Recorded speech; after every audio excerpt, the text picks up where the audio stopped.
puis c'était un personnage très touchant sur la fin de sa vie, quoi, qui a vécu, qui est mort quasiment dans le dénuement, quoi. Et pourtant, c'est l'icône absolue de tout un pan du rock américain, du rock anglais, du rock français. Voilà, c'est vraiment une icône, quoi. C'est un personnage quasi christique, quoi, quasi martyr, quoi.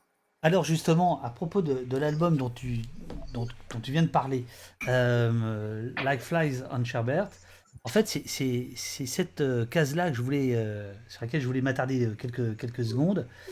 À partir de 1985, il bénéficie d'un retour en grâce providentiel via le label français New Rose. Et là, vous dessinez un mec qui s'appelle Patrick Maté. Et j'en profite pour le saluer. Bon, il est mort, hein. Parce que Patrick Maté, c'est le premier mec qui m'a fait travailler à New Rose.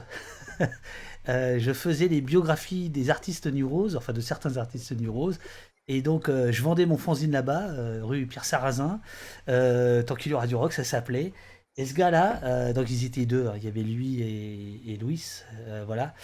Donc c'était une petite boutique dans le quartier latin qui aujourd'hui, je sais pas ce que c'est devenu, un truc bio, quoi, sans doute. Euh, ou vegan, enfin, ou les deux.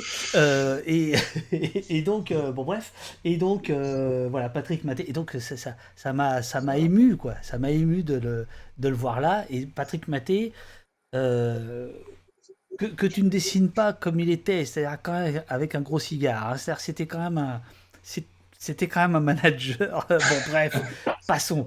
N'empêche que Nuro, c'était au milieu des années 80. C'était effectivement le refuge de tout un tas d'artistes cassés dont vous parlez. C'est-à-dire les Cramps, Chilton et tant d'autres. En fait, trouver refuge, là, comme ça, chez ce petit disquaire qui après va devenir le- un, un- un des plus gros distributeurs de rock indépendant en France jusque, je pense, fin des années 90, quoi.